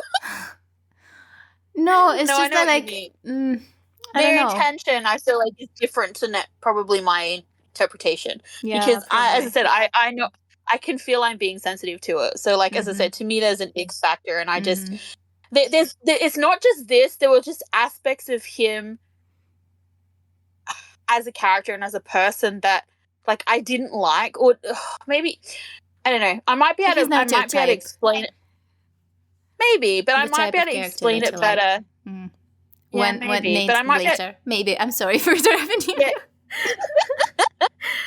That's all right. But yeah, later on, there's a couple of things that happen, and when we get to those bits, I might be able to say like this I didn't like, and you know, maybe I might be able to add layers to what I'm trying to say. Don't hate me because I'm not a Graham fan, guys. I don't think bad things should happen to him or anything. I just kind of feel like he shouldn't have got the girl. I didn't really want either of them pining for, like, him pining for her and her pining for Black either. So I'm like, yeah, okay. But yeah, so we get him basically saying to White, like, give her another chance, and White being like, why are you doing this, essentially? Yeah. And then he essentially shuts the door on it by saying he's not going to have anything to do with her. He doesn't think he's going to have anything to do with her in the future. And so Graham he does kind of give Graham a green light there, which is maybe you could say it's a dick move from White too, because that's not really his place. But Black has kind of already closed the door on her anyway. Like, he did that when he broke up with her. You know, and he has that whole, like, thing where he is actually being altruistic, where he has this idea of that he doesn't want her to get hurt, you know. But then we also know that that's selfish because he doesn't want to get hurt, so he's pulling away. But yeah, so I must say, the guy, the actor that plays Tawi, is so good in this episode. Like, no, he's charismatic, isn't he? No, this is not what I mean. It's just he plays this character very well. Like, he's so overly sweet in a way that hurts your teeth and makes me want to vomit. Like, I have so much antipathy towards him. Yeah. It's just, and his speech, all the things that he says are fascinating. Like, for example, he says, turn problems into success by eliminating the problems. And what a sinister thing to say that is in the context of the reality of like the situation where he orchestrates people being kidnapped when they are against his political views or against when they do something that puts him to a disadvantage in some way or another, right? People disappear. Yeah. Causing him problems. Yeah, and then that's what I mean by him being charismatic. Like, he's like, you're just watching him going like, ugh, but like also you can understand why people would get sucked in by that. Yeah. Yeah. And not just being direct and very brave here. And she's like, brings up the topic of the employees being laid off. And because she's like the queen of all people and should win all the awards and should have all the happiness in the world. yes. Like, now she's a character I love. And then I wish we'd had more of her, actually. And he plays the victim here. He's like, oh, I didn't know that they, like, these bad people would do such a thing to me. And then, you know, Sean cannot handle it. And he's like, stop talking like a saint. Sean starts to lose control. And And Sean, then I love just like shining a spotlight on them. Yeah, I love this thing that he says later. Not that I love that what he says, but it's just written in such a clever way, because he says, well, they can come to me if they truly need help. But then he says, but based on appropriateness and plausibility or something, possibility. Possibility, which is like, basically negates the previous statement, because it can be so subjective. And then he justifies that by saying, because otherwise they would just keep coming. Like, Yes, because like you cannot please anyone, because they will just use your kindness or like indefinitely, and making like going back to playing the victim. Like, look how they're using me. Yeah, and then he is big on pretending like he's the victim. Yeah, his speech is so well written. It's so well written. And then Sean ruins his vibe, and he gets a bit upset, and he runs away from the stage. You know, it's hard. It's hard to respond in a pleasing way, like in a way that would make people be on your side when you are being directly challenged like that. Yeah, when the facts are against you. Like, obviously, once again, it's for the drama, it's for the storyline. But like in a real situation, like, would he have gone to that? Because like it seems to me like a really stupid choice. Like, considering what's happening with him, right? Huh? You mean Tawi? Tawi, yeah.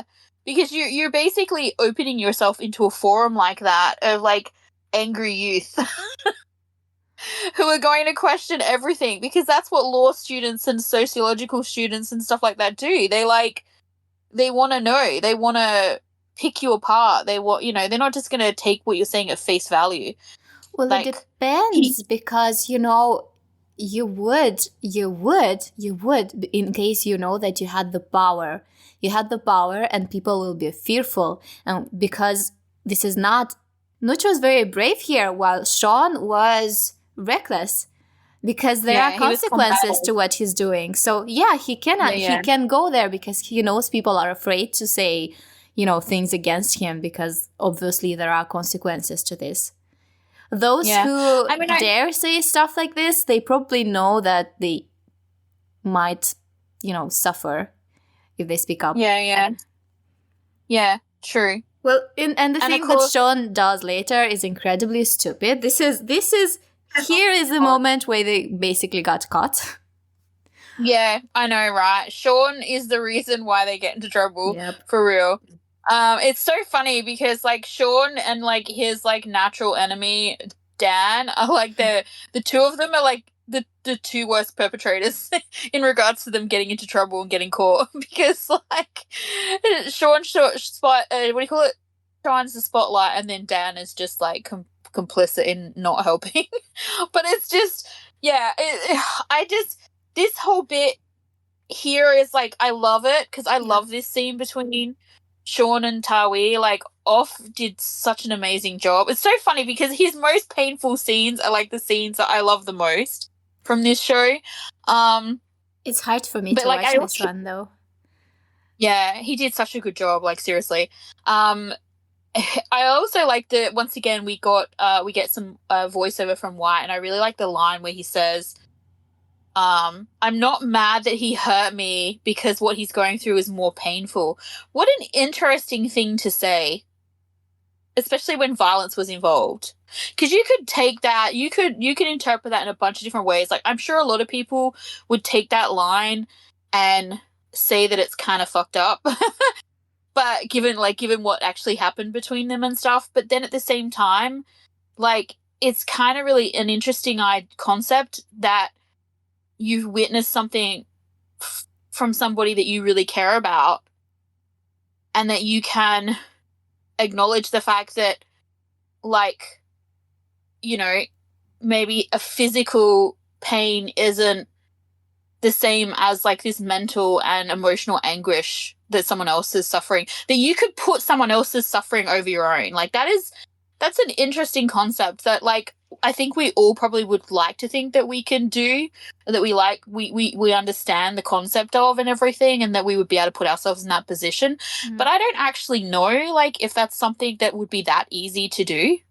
I'm so I wouldn't want to put myself in that position. I don't want to be in that position.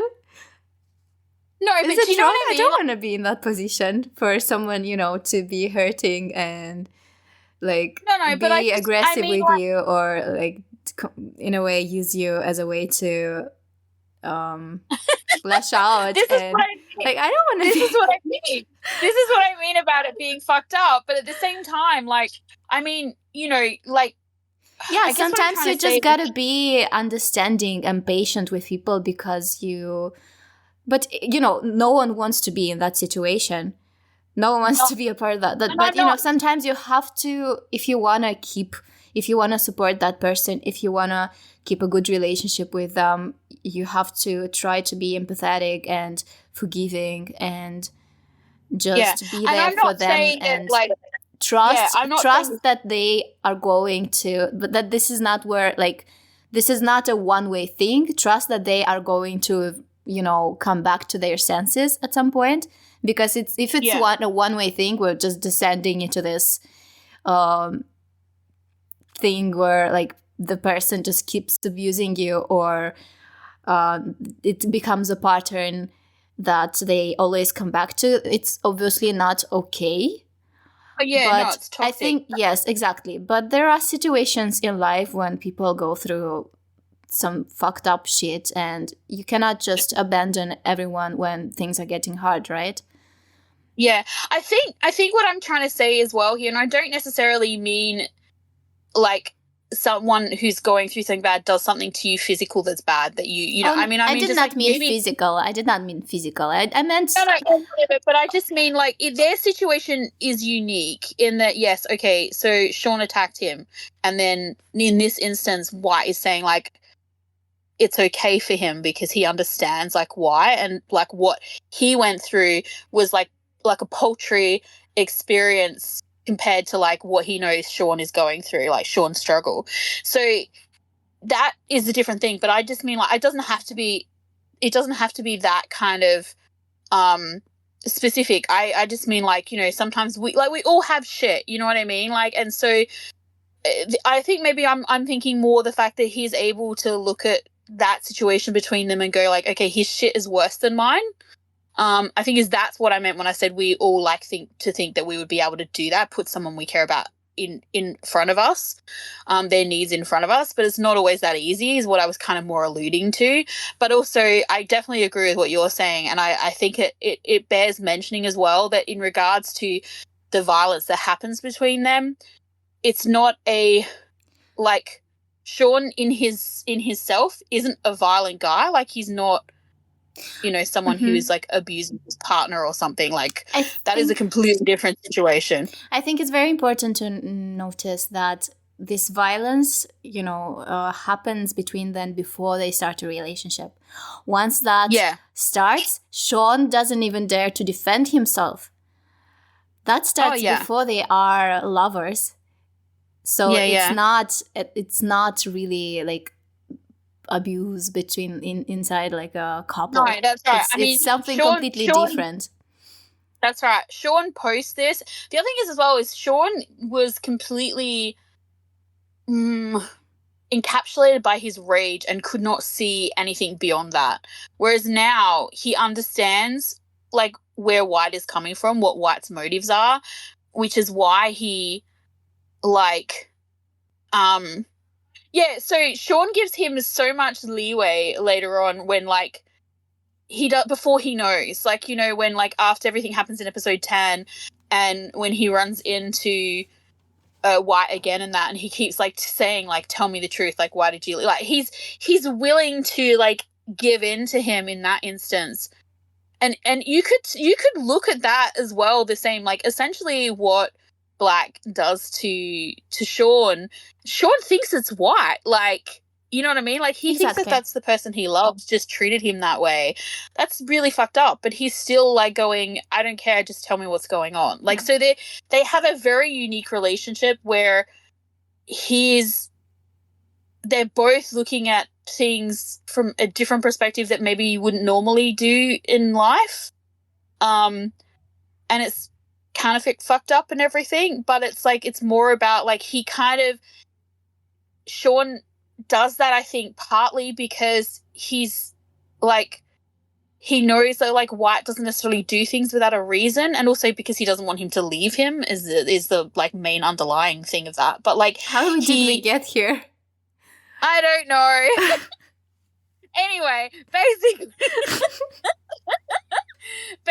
I was just saying I really liked that line because I thought it was an interesting line, because it's an interesting concept to put someone else above you, I guess. Mm-hmm. Well, not above you, but, like, give someone else's pain more importance than yours. Like, whether that's a physical pain or you both have mental anguish or whatever, and you're going, oh, well, his mental anguish is way worse than mine. So, like, I can give him a little bit of leeway in regards to, like, maybe the way he interacts with me sometimes, because, you know, like, for example, when I get a migraine, I'm very auditory sensitive and I turn into a raging bitch and I don't even know I'm doing it until after the, like, rage has left my mouth. And my mum is the one that cops it the most. And she's very kind to me. I mean, I almost always apologize straight away because, as I said, I hear myself saying things and I think, in myself, I'm going, oh my God, she didn't do anything. Shut up. Yeah, this is what I meant. This is why, and she knows it's because I'm in pain. Yeah. And so I guess that's what I was trying to say. Like, we like to think that we can do that, but not everybody is that kind, I guess. So, but yeah, so my mum is very kind to me when I have migraines. That being said, she used to get them, so she understands. Yeah. I feel migraines are just, I don't know. Yeah. If you've had one, you know what I mean, guys. If you haven't, geez, you lucky bastards. Never had them. Yeah. If you can avoid them, it's great. Yeah. So, Tawi is trying to feed Sean's ego. Like, I like you. You're so frank. I admire you. You're so pretty. Give me your phone number. Yes, and still, once again, like, he's still trying to be, like, charismatic here, and, like, and Sean is just, he's so angry, like, he's vibrating with this anger. I like the word vibrating. We use the word vibrating a lot on this podcast. He's, like, vibrating with anger. Like, he just has zero chill in this moment. I think it's anger and despair. Oh, for sure, despair, yeah. Because, like, he says, like, right now it's just you and me. And like, helplessness. You know, the case is closed. Helplessness. Yeah. He says the case is closed. Nothing can change. He just wants Tawi to admit to his face that his father is innocent. I feel like that's what he wants. Yeah, or that he was... Yeah. He wants some kind of a closure from him. Like, he couldn't find that closure by doing what he did to Tawi. It was not... And he starts to realize... I feel like he starts to realize that that's not the way for him to get closure. And here he tries another way. But it's also the wrong way because Tawi will not and cannot give him the closure that he wants. And plus, like, he doesn't know, like, maybe there's a bug, like, maybe someone is listening. Of course, he would never probably even admit it to himself that he is the cause of that. I mean, maybe he is. But not to a stranger, anyway. No, not in this situation, not out in the open. Mm-hmm. In an environment that he could control. Yeah, where he knows that person is not gonna leave or... leave the place where he's being held or, survive the situation, he might be frank. But yeah, not in this and it's one. like this scene though, like as you said, this is like the way he reveals himself, because he shows his father's picture and about the article about like what happened and everything. So because before, all Tawi knew was that there was this angry like university student going off at him with no context. Now he has context. He even tells him it's his father. So he now knows who Sean is, right? And like you've got this group of like delinquents attacking you or whatever, like surely the person you're gonna think of is that angry kid who that accosted you in the male's bathroom, attacked you in the bathroom. Yeah, exactly. And it's just. And then he says, before you do anything, think it through, which is like a hidden threat. And also, boy, you fucked up. You fucked up so bad right now. You're in trouble. It is, but it's like, it's so funny to me because he gets like, when he's sort of like, getting right in his face and he's angry and he's, and it's funny, there's this moment where like Tawi is like disheveled. Like I think, does Sean grab him? I'm not really sure if he actually grabs him or what he does. Yeah. And he's like, so his tie gets, like kind of moved to the side and things like that. And he takes this step towards Sean and it's kind of threatening, but then he pulls himself back almost immediately. Like it's a microsecond. If you blink, you miss it. I never noticed it until I watched it today. And he like you see him like kind of pull himself together visibly. And then he starts to say what he says about like, you're just a student, but you can still get sued. Like he's trying to be his friend or help him or do something, like he's such a dick. It's such a dick move for like this boy is like dying. He's bleeding in front of you and you're just like, oh, I could help you, but like, and it's just like, but yeah, he just, I don't know, like he could have like just, he should have just said like tattoo like it's me on his forehead and it would have just been like simpler.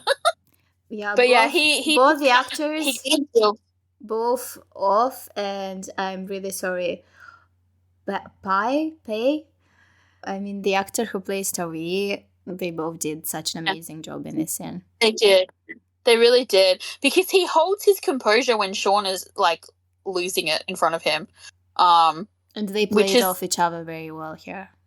They did. It's such a good, like, my heart broke for Sean. But also in this scene. The writing is really, really good. The dialogue, really good. It's just perfect.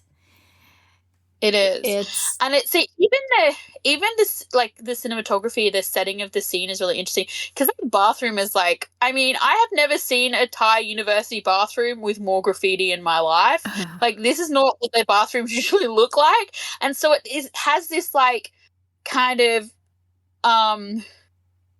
like dirty kind underground of like vibe somehow. Underground, it matches like Sean's anger and like grittiness and everything, and yet Tawi is so polished and still acting like he does not fit there. Almost like the politician, like like it almost makes it once again look like he's above that, he's beyond that, even though that's not really the case. Yeah. I also wonder as well if Sean didn't do this because, as you said, like another avenue to try and like subjugate his anger and get that closure, because he's just, don't forget, he's just shared with White, and it was so like, invigorating and enlightening and rewarding for him that like this may have been something as well that he thought confronting him would do him good. Yeah. Rather than, as you said, taking the violent aspect of it, and just not trying something, just hearing him say the words might have helped him to heal. You know what I mean? I'm not saying he still wouldn't have wanted to punish Tawi, but like, but Tawi is not that person who would give him that. It's of course not. Too much of a never. Dick.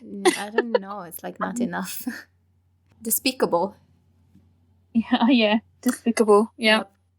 So let's go watch part 4. I know, right? And because I really forgot that the kiss happened in this bit. I don't know why. I forgot that the kiss happened at episode 8. So I'm excited. Let's go watch the kiss. Let's go. Part 4. I love Gumpa. I love the line, Gumpa, I'm not an idiot. I'm like, that's debatable. Yeah. I just love the whole bit where he's like, where were you? I thought they got your ass. Like, where were you all night? And he's like, I was at Black's. And he's like, oh. He's like, all right, let me just ship this for a minute. And then, like, telling him he has some information. And he has this strategic part of Tawi's operation, which is like a warehouse where they make water heaters or something like that. I don't know. I've already forgotten what it was. And the way he says to Sean, you don't seem that interested. But I feel like Sean's motivations are different. You know what I mean? Like, I think, you know, what happened is that White became his fear. Yeah, but I think also, like, he's now in that place where, like, this is something he's going to want to do with White. So he's going to want to have a conversation. He's going to want to, like, be strategic with White. And I think also as well, like, he seems a little bit, like, kind of maybe still feeling a little bit, like, wrung out from his confrontation with Tawi, like, as well, like, emotionally, like, wrung out a little bit. So the fact that he kind of is not coming across as, like, super, like, I guess, you know, agitated and, like, ready to go like he normally is, like, he's just different, like, now, at least at this moment anyway. But but yeah, it's definitely interesting. And I love how he's like, Gumpa is like so like observing them like they're his like science experiment. Because when one of them does something different or weird, he's like, "Oh, I noticed this." He's like a parent figure in this scene.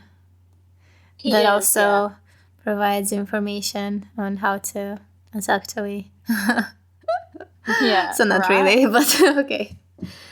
Yeah. So then we had the scene where they get to that brutalist building. Is it brutalistic or brutalist? I think brutalistic, I think is what she says. But yeah, so Nemo finding the building for him. And it's so funny because she's all like, "Oh, what do you want to do here?" And he's like, "Yeah, well, I'm not really going to tell you." Okay, but what is she doing there? Why is she there? Because if she showed him the way, it means that he didn't know where it was. So if he didn't know where it was, how did White find the place? I know, right? Like, so it's like, I guess we have to assume that he's like texted him or something. Yeah, but why is she there? Like, if he had the address and White was able to find the address on his own, well, why did he bring her there to drop her off? Just so she tells him that, look, brutalistic building. And then for him to be, okay, bye. Maybe we're meant to assume that sometime between when she walks off and he actually enters the building that he's texted the information to White, who was like sort of on his way in the general direction.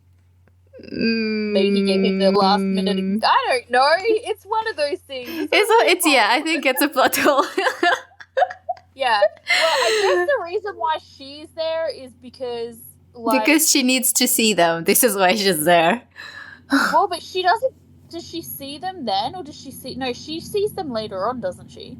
She sees them then. No, this is when she sees them. This is why, because when she confronts Sean about this thing, she remembers how she saw them together at the building. Yeah. But I wasn't sure if it was that day or like the next day or something. But yeah, it makes sense that it's now, because she's there. So I think it's partly because of that, but I think it's also a little bit to like once again show like priorities and stuff. Like he cares about her. Like he says to her, "Oh, let me take you back," but like he also doesn't try that hard. You know what I mean? Like when she's like, "Oh, I'm fine, I can go and do this thing," he's like, "Yeah, okay," because he's got other stuff to do. Yeah, he has other priorities. You know what I mean? That are above his friendship with her. And so like essentially she served her purpose, which sounds horrible, but like that's kind of a little bit of the vibe as well. But yeah, I love the beginning of this scene, like when he first enters into the building and stuff. The way he moves the stool over to the window, I remember being like to my mom, "Oh my god, he's doing that for what?" Because like he got in okay, like on his own, and I was just like, "Oh my goodness, he made it so White could get in easier." And I just about died. Like I totally melted when I realized that was like his motivation, especially when White turns up on his motorcycle looking like a Teenage Mutant Ninja Turtle with that tape on his back. And he's like, "Ja," and walks up to him like very, very, very flirty, very smiling all the time. Cannot stop fucking touching him. I know, right? And he's touching his wrist, like the marks that he left behind. It's so flirty, but it's like there's this weird, like, kind of. I don't really know how to say this without getting myself into trouble, but like just this, it's a vibe. The whole like, you must have struggled a lot because there's lots of marks here. White's just like, it's so funny because White does flirt back with him in certain aspects of this, like, part of the episode, but in this instance he's like, "Shut up, you put them there." Like he's like he cannot let go. Yeah. And White's like, "I don't know why you did this. It was weird. Stop talking about it." Yeah, he pushes him. He kind of ruins the vibe. But Sean's, "You will pay for that tonight." I'm like, "Excuse me." Hang on a second. Wait. Let's zip back a bit first. Just like we have him give him a hand when he climbs through the window. Yeah, well, first he says to him, like, "Why did you make me bring all this stuff?" And Sean's reaction response is, "You'll thank me later." Like, okay. What exactly do you have there in that bag? like, I'm like, did he ask him to bring lube? Like, why grabbed a clue? Like, he asked him to get everything else. So I'm like, who brought the lube to this tent party? But yeah, and so seriously, this is where my mind went though. Because he made him bring everything else. It's like White's like got this like list of things he's gonna get, and he's like, "Why does he want this? Oh well, he's asked for it. I'll just put it in the bag." Anyway, sorry. But yeah. Sorry. The way he helped him into the building, holding his hand, like seriously. Do we think he would be doing that for Graham or Yoke? Like, I don't know. Maybe he would, but I feel like... Yeah, and then they race on the stairs, which I think... Oh, no, before that, we have the bit where White shoves him, and he says to him, that's what he says to him. Because White shoves him and then acts all innocent, and Sean's like, "You'll pay for that later tonight." And I'm like, White just lets that go? Like, I would be like, what the fuck do you mean by that? Like, that is such a weird thing to say. Like, it's kind of like, it sounds like a threat, but also a promise. Like, it's so flirty. I'm like, how does he just let that just go past him? Like, what is wrong with you right now? But, yeah, and then, yes, the race up the stairs. I think he only suggests that so that he can just take away everything that White carries. Yeah. Well, White is so funny. He's so sassy. It like makes me laugh because he's like, "Oh, you should let me go first because I've got all the stuff," and then like totally, does the sneaky thing and like runs up. Yeah. Yeah, they're so flirty and playful in this stuff, and it's like and we keep seeing Sean smile, which is amazing. Cannot stop smiling. Amazing. Smiling because, and flirting. Yeah. And then the moment when White starts responding, and the moment when he says they're not as good as you, they're not as good as spying, and he says you're the right one, and I'm like, if you put all of Sean's lines from this part of the episode together, like you get a love song.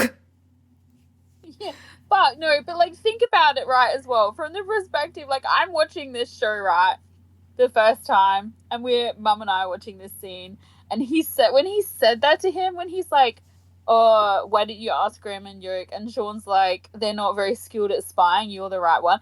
It's like he knows. I remember thinking, I'm like, he knows. And then like a couple episodes later, I'm like, he doesn't know.